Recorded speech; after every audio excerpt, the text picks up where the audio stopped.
which you can get 7 band score. So let's start with introduction.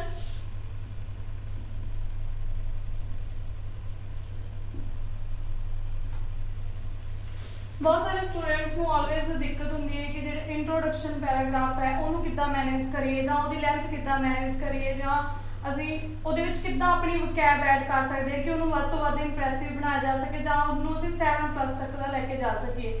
ਤਾਂ ਇਹਦੇ ਵਿੱਚ ਕੋਈ ਵੀ ਜ਼ਿਆਦਾ ਤੁਹਾਨੂੰ ਵਰੀ ਹੋਣ ਦੀ ਜ਼ਰੂਰਤ ਨਹੀਂ। ਇਹਦੇ ਵਿੱਚ ਦੋ ਮੈਥਡ ਨੇ। ਇੱਕ ਤਾਂ ਇਹ ਮੈਥਡ ਹੈ ਤੁਸੀਂ ਰੀਫਰੇਜ਼ਿੰਗ ਆ ਜਿਹੜੀ ਕਰਦੇ ਹੋ, ਤੁਸੀਂ ਰੀਫਰੇਜ਼ਿੰग ਐਕਟਿਵ ਔਰ ਪੈਸਿਵ ਵੌਇਸ ਯੂਜ਼ ਕਰਕੇ ਕਰ ਸਕਦੇ ਹੋ।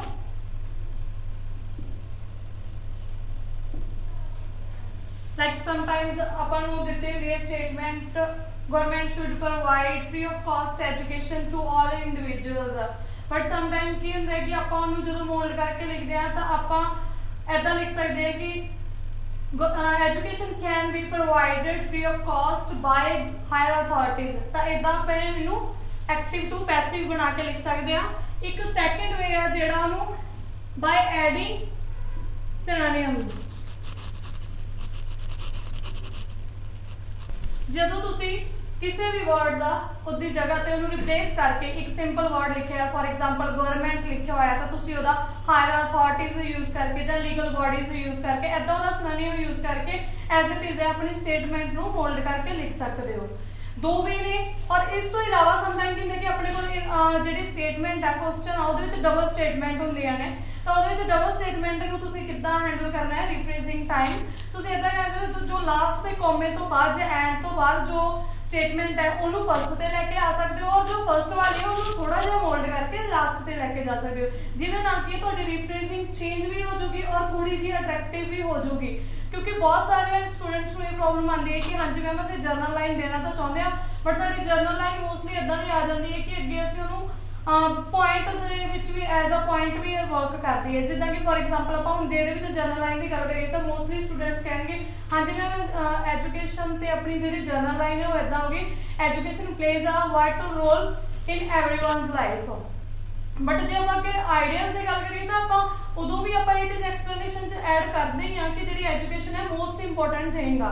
ਸੋ ਉਸ ਚੀਜ਼ ਦੀ ਰੈਪੀਟੇਸ਼ਨ ਘਟਾਉਣ ਲਈ ਕੀ ਹੈ ਕਿ ਆਪਾਂ ਥੋੜਾ ਜਿਹਾ ਇਹ ਚੀਜ਼ਾਂ ਨੂੰ ਜਿਹੜੀਆਂ ਅਵੋਇਡ ਕਰਨਾ ਕਿ ਜਿਹੜੀਆਂ ਆਪਣੀਆਂ ਸਿਲੀ ਮਿਸਟੇਕਸ ਨੇ ਉਹ ਨਾ ਹੋ ਸਕਣ। ਠੀਕ ਹੈ। ਉਸ ਤੋਂ ਇਲਾਵਾ ਰੀਫਰੇਜ਼ਿੰਗ ਤੋਂ ਬਾਅਦ ਕੀ ਆ ਆਪਣੀ ਆਉਂਦੀ ਆ ਥੀਸਿਸ ਲਾਈਨ। ਥੀਸਿਸ ਲਾਈਨ ਕੀ ਆ मोस्ट ऑफ द टाइम ਆਪਾਂ ਥੀਸਿਸ ਲਾਈਨ ਦਿੰਨੇ ਆ, ਠੀਕ ਹੈ, नो डाउट ਆਪਾਂ ਥੀਸਿਸ ਲਾਈਨ ਦਿੰਨੇ ਆ ਬਹੁਤ, ਮਤਲਬ ਇਵਨ ਸਮ ਟਾਈਮ ਆਪਾਂ ਥੀਸਿਸ ਲਾਈਨ ਦੇ ਵਿੱਚ ਆਪਣਾ ਇੱਕ ਦੋ ਵਰਡਸ ਦੇ ਵਿੱਚ ਆਈਡੀਆ ਵੀ ਐਡ ਕਰਦੇ ਆ। ਬਟ ਮੇਨ ਥੀਸਿਸ ਲਾਈਨ ਦਾ ਵਰਕ ਕੀ ਆ? ਥੀਸਿਸ ਲਾਈਨ ਦਾ ਵਰਕ ਤੁਹਾਡੇ ਆਈਡੀਆਜ਼ ਨਾਲੋਂ ਵੀ ਜ਼ਿਆਦਾ ਸਟਰੋਂਗ ਹੁੰਦਾ ਹੈ। ਕਿਉਂ? ਕਿਉਂਕਿ ਜੇ ਤੁਸੀਂ 7+ ਦੇ ਸਕੋਰਸ ਦਾ ਸੋਚ ਰਹੇ ਹੋ ਤਾਂ ਤੁਹਾਡੀ thesis line should be cleared because of ਜੇ ਤੁਸੀਂ ਸਪੋਜ਼ ਤੁਸੀਂ ਐਗਰੀ ਸਾਈਡ ਜਾ ਰਹੇ ਹੋ ਤਾਂ ਤੁਹਾਡੀ ਤੁਸੀਂ ਥੀਸਿਸ ਲਾਈਨ ਉੱਪਰ ਲਿਖਤੀ this essay will shed some light on the large agreement, but ਤੁਸੀਂ ਤਾਂ ਕੰਪਲੀਟਲੀ ਐਗਰੀ ਜਾ ਰਹੇ ਹੋ, ਤੁਸੀਂ ਉੱਪਰ ਲਿਖਤਾ ਲਾਰਜ ਐਗਰੀਮੈਂਟ। ਐਗਜ਼ਾਮੀਨਰ ਨੇ ਤੁਹਾਡਾ ਲਾਰਜ ਐਗਰੀਮੈਂਟ ਹੈ ਜੋ ਵੀ ਉਹ ਰੀਡ ਕੀਤਾ, ਦੈਨ ਉਹਨੇ ਤੁਹਾਡਾ ਟਾਸਕ ਰੀਡ ਕਰਨਾ ਸਟਾਰਟ ਕਰਤਾ, ਉਹਨੇ ਤੁਹਾਡੇ ਟੌਪਿਕ ਤੇ ਆਫ ਟੌਪਿਕ ਜ਼ਿਆਦਾ ਇਰਰੈਲੇਵੈਂਟ ਦਾ ਉਤਾਰ ਦੇਣਾ ਕਿ ਹਾਂ ਕਿਉਂਕਿ ਤੁਸੀਂ ਕੁਐਸਚਨ ਦੀ ਡਿਮਾਂਡ ਨੂੰ ਹੈ ਜਿਹੜਾ ਉਹ ਨਹੀਂ ਕੰਪਲੀਟ ਕਰ ਸਕੇਗੇ ਬਿਕੋਜ਼ ਆਫ ਤੁਹਾਡੇ ਕੋਲ ਸਟ੍ਰੇਟ ਫਾਰਵਰਡ ਕੁਐਸਚਨ ਸੀ, do you agree or disagree, that means ਤੁਸੀਂ ਇੱਕ ਸਾਈਡ ਹੀ ਜਾਣਾ ਸੀਗਾ। ਉਹ ਤੁਹਾਡੀ ਥੀਸਿਸ ਲਾਈਨ ਦੇ ਵਿੱਚ ਕਲੀਅਰ ਹੋਣਾ ਬਹੁਤ ਜ਼ਿਆਦਾ ਜ਼ਰੂਰੀ ਆ। ਠੀਕ ਹੈ। ਉਸ ਤੋਂ ਇਲਾਵਾ ਸੈਕੰਡ ਥਿੰਗ ਹੈ ਕਿ ਕੁਝ ਬੱਚੇ ਕਹਿੰਦੇ ਨੇ ਕਿ ਮੈਮ ਜੇ 8 ਜਾਂ 7+ ਦੇ ਲੈਣੇ ਆ ਤਾਂ ਅਸੀਂ ਇੰਟਰਨੈਟ ਤੇ ਦੇਖਦੇ ਆ ਕਿ ਉਹਦੇ ਵਿੱਚ ਪੁਆਇੰਟ ਦੀ ਜਿਹੜੀ ਆ ਪੁਆਇੰਟ ਦੀ ਇਨਵੋਲਵਮੈਂਟ ਜਿਹੜੀ ਜ਼ਰੂਰੀ ਆ। ਥੀਸਿਸ ਲਾਈਨ ਦੇ ਵਿੱਚ ਪੁਆਇੰਟ ਦੀ ਇਨਵੋਲਵਮੈਂਟ ਕਿਉਂ ਨਹੀਂ ਕਰਨੀ ਚਾਹੀਦੀ? ਬਿਕੋਜ਼ ਆਫ ਤੁਹਾਡੀ ਰੈਪੀਟੇਸ਼ਨ ਦੇ ਚਾਂਸਸ ਬਹੁਤ ਵੱਧਦੇ ਨੇ। ਫॉर एग्जांपल ਤੁਸੀਂ ਕਿਸੇ ਟੌਪਿਕ ਨੂੰ ਲੈ ਕੇ ਕਹਿ ਰਹੇ ਹੋ ਕਿ ਇੰਪਲੋਇਮੈਂਟ ਰੇਟ ਆ ਜਿਹੜਾ ਉਹ ਇਨਕਰੀਜ਼ ਹੋਗਾ, ਤਾਂ ਤੁਸੀਂ ਸੇਮ ਇੰਪਲੋਇਮੈਂਟ ਰੇਟ ਉੱਪਰ ਰੀਫਰੇਜ਼ਿੰਗ ਟਾਈਮ ਸੌਰੀ ਥੀਸਿਸ ਲਾਈਨ 'ਚ ਮੈਂਸ਼ਨ ਕਰਤਾ ਔਰ ਸੇਮ अगेन ਤੁਸੀਂ ਐਕਸਪਲੇਨੇਸ਼ਨ 'ਚ ਵੀ ਮੈਂਸ਼ਨ ਕਰੋਗੇ ਔਰ ਇਵਨ ਤੁਸੀਂ ਐਗਜ਼ਾਮਪਲ 'ਚ ਵੀ ਕਰਦੇ ਹੋ ਇੰਪਲੋਇਮੈਂਟ ਰੇਟ ਦਾ ਤੁਸੀਂ ਵੱਧ ਤੋਂ ਵੱਧ ਸਿਨੋਨਿਮ ਕੀ ਯੂਜ਼ ਕਰ ਦੋਗੇ? ਜੌਬ ਅਪਰਚੁਨਿਟੀਜ਼। ਇਸ ਤੋਂ ਜ਼ਿਆਦਾ ਤਾਂ ਪ੍ਰੋਵਾਈਡਿੰਗ ਜੌਬ ਮਤਲਬ ਉਹਦਾ ਸੈਂਟੈਂਸ ਦੇ ਅਕੋਰਡਿੰਗ ਹੈ ਨਾ, ਬਟ ਤੁਹਾਡੇ ਚਾਂਸਸ ਬਹੁਤ ਘੱਟ ਜਾਣਗੇ ਜੇ ਤੁਸੀਂ ਬਹੁਤ ਜਿਹੜੇ ਆਪਣੇ ਆਈਡੀਆਜ਼ ਨੇ ਮੇਨ ਪੁਆਇੰਟਸ ਨੇ ਜੇ ਉਹਨਾਂ ਨੂੰ ਥੀਸਿਸ ਲਾਈਨ 'ਚ ਨਹੀਂ ਇਨਵੋਲਵ ਕਰਦੇ। ਔਰ ਸੈਕੰਡ ਥਿੰਗ ਇਹ ਕਿ ਜੇ ਤੁਸੀਂ ਜਿੰਨੀ ਜ਼ਿਆਦਾ ਸਿੰਪਲ ਔਰ ਕਲੀਅਰ ਰੱਖੋਗੇ ਉਨਾ ਜ਼ਿਆਦਾ ਤੁਹਾਡਾ ਟੌਪਿਕ ਹੈ ਜਿਹੜਾ ਉਹ ਕਲੀਅਰ ਹੋਊਗਾ। ਕਰਦੇ ਹਾਂ ਟਾਸਕ 2 ਦੇ ਬੋਡੀ ਪੈਰਾਗ੍ਰਾਫ ਫਰਸਟ ਦੀ। ਮੋਸਟਲੀ ਕੀ ਹੈ, ਬਿਲਕੁਲ ਪੈਟ ਲਾਈਨਸ ਨਹੀਂ ਇਹਦੇ ਲਈ ਯੂਜ਼ ਕੀਤੀਆਂ ਜਾਂਦੀਆਂ ਕਿ there are many reasons of ਜਾਂ ਜੋ ਵੀ ਆ। ਤੁਸੀਂ ਇਹਨੂੰ ਥੋੜਾ ਜਿਹਾ ਇੰਪ੍ਰੈਸਿਵ ਬਣਾ ਸਕਦੇ ਹੋ, ਲਾਈਕ ਐਜ਼ ਚਾਹੇ ਤੁਸੀਂ ਸਟਰਕਚਰ ਆ ਜਿਹੜਾ ਐਡ ਕਰ ਦਿਓ ਸਟਾਰਟਿੰਗ 'ਚ ਟੂ ਇਨਫਿਨਿਟਿਵ ਵਾਲਾ और जीरेंड स्ट्रक्चर।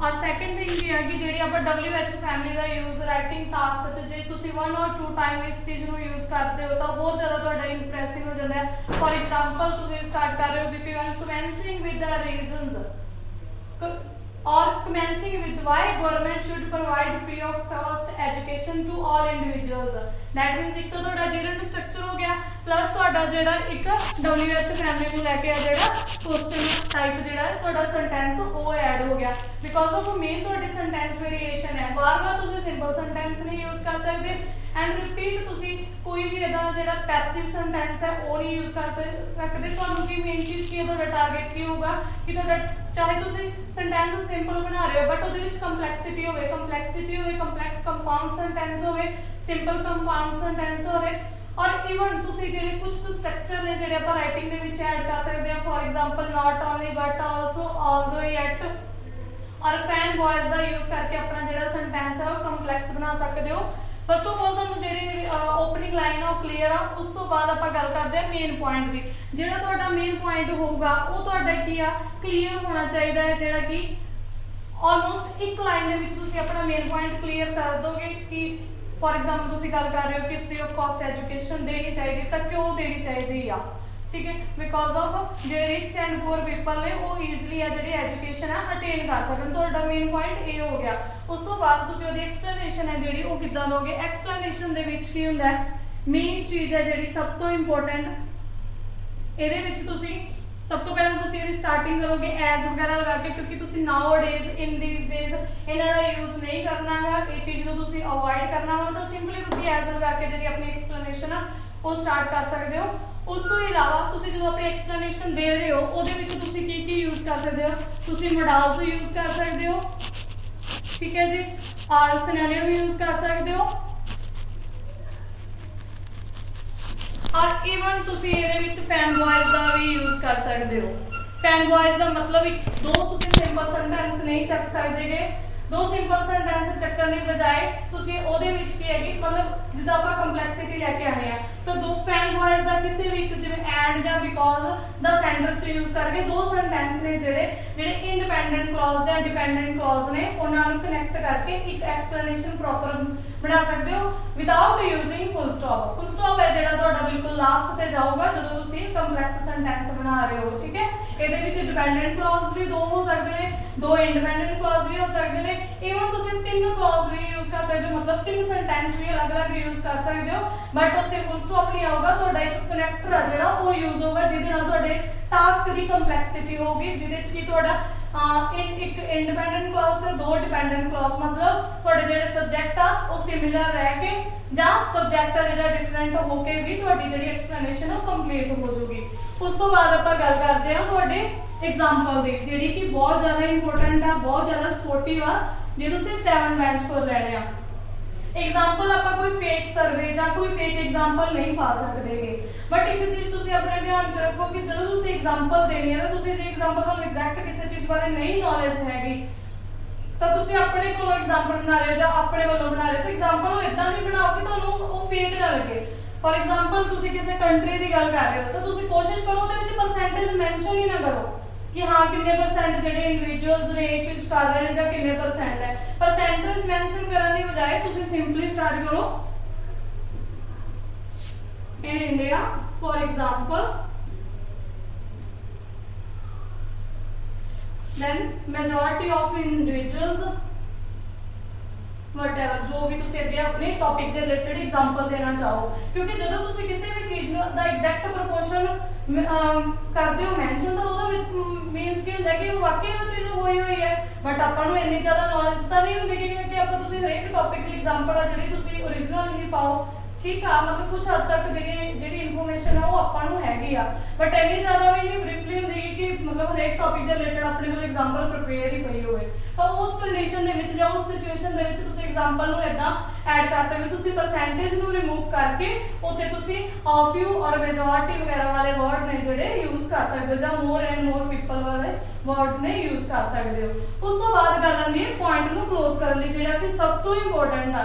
ਮੋਸਟ ਆਫ ਦੇ ਸਟੂਡੈਂਟਸ ਦੀ ਪ੍ਰੋਬਲਮ ਇਹ ਹੀ ਆਉਂਦੀ ਹੈ ਜਿਹੜਾ 7 ਤੱਕ ਨਹੀਂ ਪਹੁੰਚ ਸਕਦੇਗੇ ਕਿ ਆਪਣਾ ਪੁਆਇੰਟ ਦਿੱਤਾ, ਮੇਨ ਪੁਆਇੰਟ ਐਕਸਪਲੇਨੇਸ਼ਨ ਦੇਤੀ, ਦੈਨ ਐਗਜ਼ਾਮਪਲ ਵੀ ਦੇਤੀ, ਬਟ ਉਸ ਤੋਂ ਬਾਅਦ ਉਹਨੂੰ ਕਲੋਜ਼ ਨਹੀਂ ਕੀਤਾ। ਪੁਆਇੰਟ ਦੀ ਕਲੋਜ਼ਿੰਗ ਆ ਜਿਹੜੀ ਉਹ ਬਹੁਤ ਜ਼ਿਆਦਾ ਜ਼ਰੂਰੀ ਆ, ਜਿਹਨੂੰ ਆਪਾਂ ਕਲੋਜ਼ਿੰਗ ਲਾਈਨ ਆਫ ਪੁਆਇੰਟ, ਜਿਹਨੂੰ ਆਪਾਂ ਐਜ਼ ਅ ਰਿਜ਼ਲਟ ਜਾਂ यूज करते हैं। एज अ रिजल्ट का मतलब की है, पॉइंट को क्लोज करने का मतलब ये नहीं कि तुम एग्जाम्पल का रिजल्ट कढो कि हाँ भी इन्ने परसेंट लोग से या मोस्ट ऑफ द इंडिविजुअल्स ये चीज कर रहे थे जिहदे नाल ये चीज होई, वो जस्ट एक एग्जाम्पल से ਤੁਹਾਡੀ खत्म हो गई। रिजल्ट कढन का मतलब की है कि उस चीज का इफेक्ट की पऊगा, जो चीज आप ऊपर मेन पॉइंट दिता है कि जिवें हम फ्री ऑफ कॉस्ट एजुकेशन वाला दे रहे सी ਆਪਾਂ भी रिच एंड पुअर ਦਾ ਜਿਹੜਾ डिस्क्रिमिनेशन है वो खत्म हो जाएगा, तो ਉਹਦਾ सोसाइटी ਤੇ ਇਫੈਕਟ ਕੀ ਪਊਗਾ ਜਾਂ ਗਵਰਨਮੈਂਟ ਨੂੰ ਉਹਦਾ ਬੈਨੀਫਿਟ ਕੀ ਮਿਲੂਗਾ, ਉਹ ਇਫੈਕਟ ਹੈ ਜਿਹੜਾ ਉਹ ਆਪਾਂ ਰਿਜ਼ਲਟ ਦੇ ਵਿੱਚ ਕੱਢਣਾ, ਜਿਹਦੇ ਲਈ ਆਪਾਂ as a result, therefore, thus ਇਹ ਵਾਲੇ ਵਰਡ ਆ ਯੂਜ਼ ਕਰਦੇ ਆ।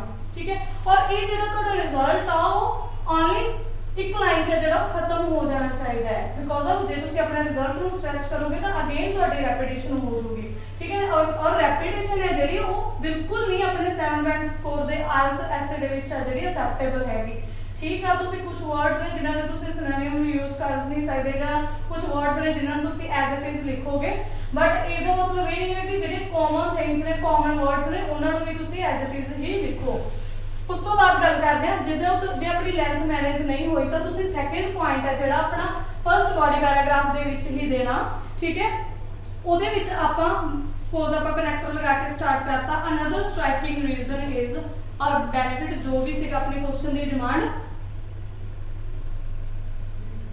ठीक है, ਹੁਣ ਅਨਦਰ ਸਟ੍ਰਾਈਕਿੰਗ ਰੀਜ਼ਨ, ਹੁਣ ਆਬਵੀਅਸਲੀ ਜੇ ਤੁਸੀਂ ਸੇਮ ਫਾਰਮੈਟ ਫਰਸਟ ਪੁਆਇੰਟ ਵਾਲਾ ਫੋਲੋ ਕਰੋਗੇ ਤਾਂ ਤੁਹਾਡੀ ਬੋਡੀ ਪੈਰਾਗ੍ਰਾਫ ਦੀ ਲੈਂਥ ਬਹੁਤ ਜ਼ਿਆਦਾ ਵੱਧ ਜਾਊਗੀ। ਠੀਕ ਹੈ, ਔਰ ਜੇ ਤੁਸੀਂ ਉਹ ਚੀਜ਼ ਨੂੰ ਨਹੀਂ ਕਰੋਗੇ, ਜੇ ਤੁਸੀਂ ਸੋਚੋ ਵੀ ਅਸੀਂ ਇੱਕ ਲਾਈਨ 'ਚ ਆਪਣੇ ਪੁਆਇੰਟ ਨੂੰ ਖਤਮ ਕਰ ਦਈਏ, ਤਾਂ ਉਹ ਤੁਹਾਡੇ ਪੁਆਇੰਟ ਦੀ ਜਸਟੀਫਿਕੇਸ਼ਨ ਨਹੀਂ ਹੋਗੀ, ਬਿਕੋਜ਼ ਆਫ ਤੁਹਾਡੇ ਟਾਸਕ ਦੀ ਹੈ ਜਿਹੜੀ ਉਹਦੀ ਜਸਟੀਫਿਕੇਸ਼ਨ ਆ ਬਹੁਤ ਜ਼ਿਆਦਾ ਮੈਟਰ ਕਰਦੀ ਆ। ਜੇ ਤੁਸੀਂ ਆਪਣੇ ਪੁਆਇੰਟ ਦੀ ਜਸਟੀਫਿਕੇਸ਼ਨ ਨਹੀਂ ਕਰ ਪਾਏਗੇ, ਮਤਲਬ ਮੇਨ ਪੁਆਇੰਟ ਤੁਸੀਂ ਕੁਝ ਹੋਰ ਦਿੱਤਾ ਹੈ, ਐਕਸਪਲੇਨੇਸ਼ਨ ਕੁਝ ਹੋਰ ਦਿੱਤੀ ਆ, ਦੈਨ ਤੁਹਾਡਾ ਜਿਹੜਾ ਪੁਆਇੰਟ ਆ ਉਹ ਇਰਰੈਲੇਵੈਂਟ ਹੋ ਜਾਊਗਾ। ਠੀਕ ਹੈ, ਇਸ ਲਈ ਜਿਹੜਾ ਸੈਕੰਡ ਪੁਆਇੰਟ ਹੋਊਗਾ ਉਹਦੀ ਜਸਟ ਤੁਸੀਂ 3 to 4 ਲਾਈਨਸ ਦੇ ਵਿੱਚ ਐਕਸਪਲੇਨੇਸ਼ਨ ਦੋਗੇ, ਔਰ ਆਪਣਾ ਜਿਹੜਾ ਪੁਆਇੰਟ ਦਾ ਰਿਜ਼ਲਟ ਆ ਉਹਦੇ ਵਿੱਚ ਹੀ ਕਰ ਦੋਗੇ। ਠੀਕ ਹੈ, ਇਸ ਤੋਂ ਇਲਾਵਾ ਆਪਾਂ ਨੈਕਸਟ ਵੀਡੀਓ ਦੇ ਵਿੱਚ ਗੱਲ ਕਰਾਂਗੇ ਆਪਣੇ body paragraph second the and conclusion the and other things ਜਿਹੜੀਆਂ ਕਿ ਤੁਸੀਂ ਐਡ ਕਰ ਸਕਦੇ ਹੋ। ਐਂਡ ਲਾਸਟ ਦੇ ਵਿੱਚ ਮੈਂ ਤੁਹਾਨੂੰ ਇੱਕ ਹੀ ਚੀਜ਼ ਕਹੂੰਗੀ ਕਿ ਸਾਡੀ ਵੀਡੀਓ ਨੂੰ ਲਾਈਕ, ਕਮੈਂਟ ਐਂਡ ਸ਼ੇਅਰ ਜ਼ਰੂਰ ਕਰਿਓ, and thank you so much.